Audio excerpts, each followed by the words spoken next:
जय श्री कृष्णा, राधे राधे। आइए सुनते हैं माघ मास महात्म्य का 9वां अध्याय। यमदूत बोला, हे वैश्य, मध्याह्न काल में आया हुआ अतिथि, चाहे वह मूर्ख, पंडित, वेद पाठी या पापी कोई भी हो, ब्रह्मस्मान होता है। रास्ते से थके हुए ब्राह्मण अथवा भूखे प्यासे अपरिचित को अन्न जल दान से तृप्त कराते हो तो गृहस्थ समय तक ब्रह्मलोक में निवास करता है। मध्याह्न या सायंकाल के समय जिनके घर पर आया हुआ अतिथि निराश नहीं लौटता, वे यमलोक में नहीं जाते। नहीं शब्द के सुनने के साथ लौटा हुआ अतिथि गृहस्थ के जन्म भर से इकट्ठे किए हुए पुण्य को अपने साथ ले जाता है। अतिथि के सत्कार के बराबर कोई दूसरी संपत्ति, धन, धर्म आदि हितकारी नहीं है। हे वैश्य, अतिथि सत्कार के प्रभाव से जो राजा तथा मुनि लोग ब्रह्मलोक में गए हैं, उनका आज तक पतन नहीं हुआ। हे वैश्य, अन्नदान करने वाला विमान का उपभोग कर अमृत पान करता है तथा स्वर्ग से सुख भोग कर पृथ्वी पर उत्तम कुल में जन्म लेता है। धर्मात्मा राजा होकर चिर आयु तक नष्ट होने वाले वंश को प्राप्त करता है, क्योंकि अन्न ही सबके प्राण रहने से अन्नदान करने वाले को प्राणदाता कहा जाता है। हे वैश्यवर, जो एक बार भी आलस्य से भोजन करा दे वो कभी यम के द्वार नहीं देखता। केसरी ध्वज ने वैश्वदेव से कहा था, क्रम भूमि मृत्यु लोक में जाकर यदि फिर से स्वर्ग के इच्छुक हो तो अन्न का दान अवश्य करना। हे वैश्व, यह बात मेरे स्पष्ट धर्मराज के मुख से सुनी है। गर्मी में जल और सर्दी में ईंधन देने वाले सदैव अन्न दान करने वाले यमराज के दुखों को नहीं पाते। जो मनुष्य 6 महीने के अंदर ज्ञान व अज्ञान के छोटे बड़े और वाणी मन तथा शरीर के किए हुए पापों का प्रायश्चित नहीं करता तो वह नरक भोगता है, और जो प्रायश्चित करता है तो वह देवता और गंधर्वों को शोभित लोक को पाता है।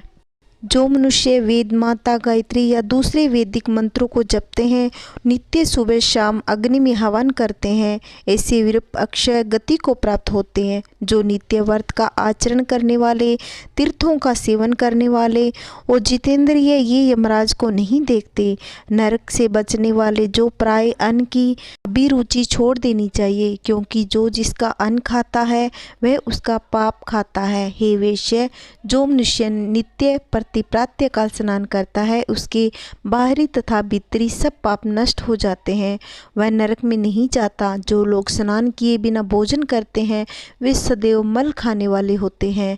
जो नित्य स्नान नहीं करते उसके पितर तथा देवता उसके विमुख हो जाते हैं और वह नरक भोग कर नीच जाति तथा चांडाल आदि योनि में जन्म लेते हैं। जो लोग माघ में पर्व के दिन जल में स्नान करते हैं वे न तो बुरी गति को पाते हैं और न ही बुरी योनि में जन्मते हैं। उनके बुरे सौपन और दुष्ट चिंताएं भी सदैव निष्फल हो जाती है।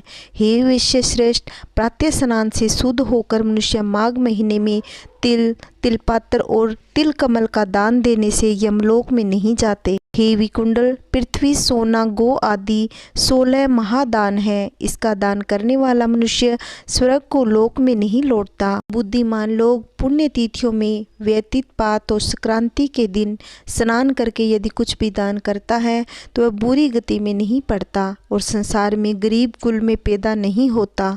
हे वैश्यवर, सत्यवादी, मौनी, मधुर भाषी, अक्रोधी, क्षमाशील, नीतिमान, अनिदक, प्राणियों पर दया करने वाला, दूसरों के पापों को छुपाने वाला, प्राय गुणों का वर्णन करने वाला, दूसरों के धन को न चाहने वाला, इस तरह के लोग नरक नहीं भोगते। दूसरों की बुराई करने वाला, पापी, सदा इनका साथ देने वाला, खोटे व कठोर वचन बोलने वाला, परोपकार न मानने वाला आदि ऐसे लोगों को तीर्थ सेवन तथा तप से भी पापों से मुक्ति नहीं होती। ये लोग बहुत समय तक नरक भोगते हैं। जितेंद्रिय और हितकारी पृथ्वी के सब तीर्थों के स्नान करने से यमलोक में नहीं जाते। तीर्थ में न पाप करे न किसी जीविका करे। तीर्थ में दान लेना तथा धर्म की बिक्री करना भी छोड़ दे, क्योंकि तीर्थ में किए हुए पाप बड़ी कठिनता से दूर होते हैं। ऐसा पाप करने वाला मनुष्य नरक का गामी होता है। आज का हमारा 9वां अध्याय समाप्त। श्री कृष्ण की कृपा सदैव आप सभी पर बनी रहे। जय श्री कृष्णा, राधे राधे।